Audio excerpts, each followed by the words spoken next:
प्यारे बच्चों, DP Singh classes Prayagraj के चैनल पे आप लोगों का स्वागत है।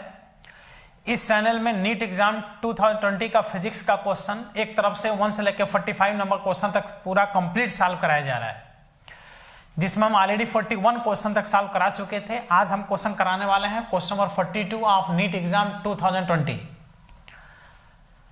ये देखो क्वेश्चन फोटो इलेक्ट्रिक इफेक्ट से आया है। फोटो इफेक्ट से और भी हम क्वेश्चन सॉल्व करा चुके हैं नीट 2020 का, और ये भी क्वेश्चन देखो फोटो इलेक्ट्रिक इफेक्ट से आया है। मॉडर्न फिजिक्स का फोटो इलेक्ट्रिक इफेक्ट टॉपिक बहुत ही इंपॉर्टेंट माना जाता है। हम क्लास में जब पढ़ाए थे photo effect topic modern physics का, तो वहां उन्हें बताया भी था कि इस टॉपिक से श्योर है क्वेश्चन आना है। यहां तक कि ये जो क्वेश्चन आया है देखो डिवरॉली कॉन्सेप्ट पे क्वेश्चन आया है, देख रहे हो, डिवरॉली वेवलेंथ पे। जब डिवरॉली कॉन्सेप्ट हमने बताया था तो ये हमने स्पष्ट ये भी बताया था कि डिवरॉली पे क्वेश्चन देखना श्योर है आएगा। और ऊपर से डियर डिवरॉली कॉन्सेप्ट में इलेक्ट्रॉन का डिवरॉली वेवलेंथ पोटेंशियल डिफरेंस पे कैसे डिपेंड करता है, उसका हमने जो ट्रिक बताया था, नोट्स उठा के देखना, हमने जो ट्रिक बताया था डायरेक्ट उसी ट्रिक पे क्वेश्चन आया है। नोट्स उठा के देखना, अभी सॉल्व करा रहे हैं।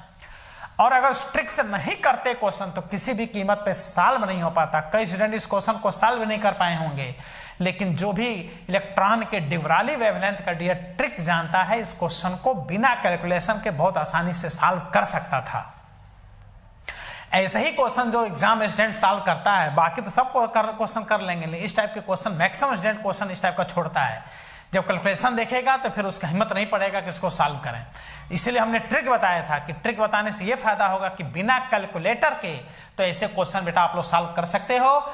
दैट इज इसमें कैलकुलेटर की आवश्यकता पड़ेगा, लेकिन कैलकुलेटर चूंकि अवेलेबल नहीं रहता है, तो ट्रिकी मेथड से अगर सॉल्व करो तो तुम खुद ही बन जाओगे डियर सुपर कैलकुलेटर।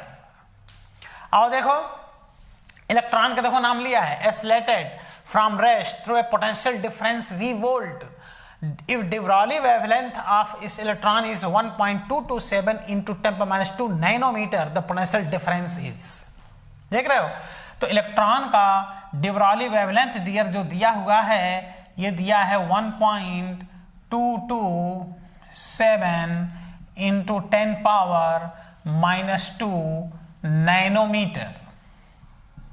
लेकिन इसको एंगस्ट्रॉम में बदलने की आवश्यकता पड़ेगा। क्यों आवश्यकता पड़ेगा भी बताएंगे। एंगस्ट्रॉम में बदलने के लिए देखो नैनोमीटर को एंगस्ट्रॉम में बदलना जानना चाहिए, ये नहीं कि अब उलझ जाओ यूनिट में ही। डियर नैनोमीटर को अगर एंगस्ट्रॉम में बदलना है तो बस 10 से कर दो मल्टीप्लाई, एंगस्ट्रॉम में खट से कन्वर्ट हो जाता है।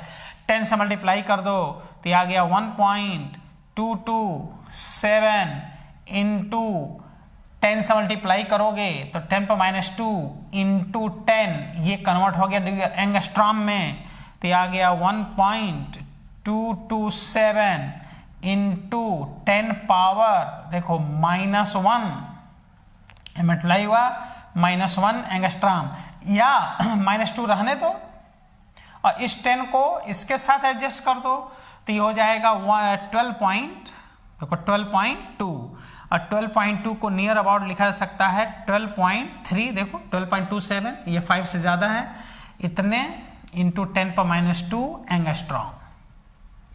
अब डियर आ जाओ डिवरॉली वेवलेंथ। इलेक्ट्रॉन का डिवरॉली वेवलेंथ हमने नोट्स में पढ़ाया था। नोट्स में हमने बताया था मॉडर्न फिजिक्स पढ़ाते समय ऑफलाइन क्लास में, जिसमें कि lambda is equal to 12.3/√/v angstrom.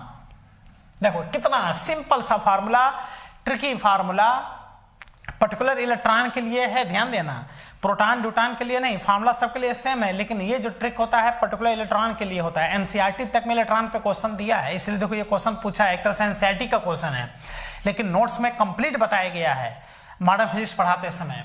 तो देख लो ये डिवरॉली वेवलेंथ 12.3/√/v एंगस्ट्रॉम। देखो ये फार्मूला एंगस्ट्रॉम में होता है, यही रीजन है कि हमने इसको किस में बदल लिया, एंगस्ट्रॉम में कन्वर्ट कर लिया।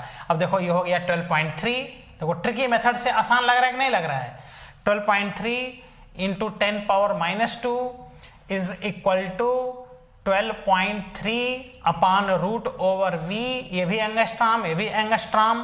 देखो ये इससे कैंसिल आउट हो गया, √/v इधर आ गया तो आ गया √/v is equal to 1/10⁻² is equal to आ गया 10⁻²। लेकिन ये पोटेंशियल डिफरेंस फाइंड करना है, स्क्वायर कर दो दोनों तरफ, तो इधर से स्क्वायर करोगे रूट हट गया, इधर से स्क्वायर करोगे तो 10⁻² का स्क्वायर हो जाएगा 10⁻⁴, और ये आंसर का आ जाएगा किसमें, वोल्ट में आंसर आ जाएगा।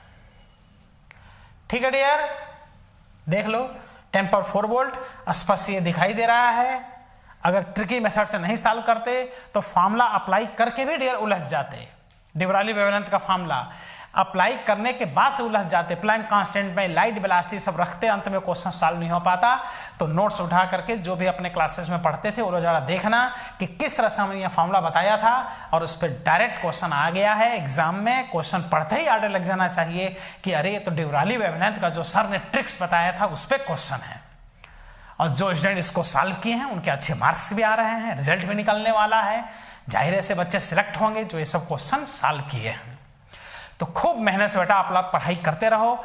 अगले वीडियो लेक्चर में हम लेकर के आएंगे क्वेश्चन नंबर 43। बस 3 क्वेश्चन और सॉल्व कराना है, 43, 44 और 45।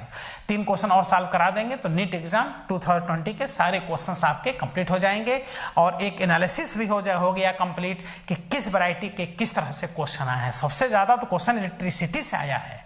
इलेक्ट्रिसिटी में टोटल 4 टॉपिक हैं और 8 क्वेश्चन इलेक्ट्रिसिटी से आया है, माने रखता है। 4 टॉपिक्स मिला के 8 क्वेश्चन।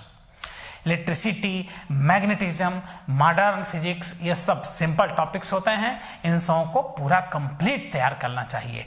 मैकेनिक्स थोड़ा हार्ड माना जाता है, लेकिन मैकेनिक्स से याद रखना हमेशा आसान क्वेश्चन आता है, इसलिए मैकेनिक्स का यूनिट डायमेंशन से लेकर के सिंपल हार्मोनिक मोशन तक कंप्लीट स्टडी करना चाहिए, और हर वैरायटी के क्वेश्चन को सॉल्व करना चाहिए। तो अगले वीडियो लेक्चर में मुलाकात होगी क्वेश्चन नंबर 43 के साथ। All the best.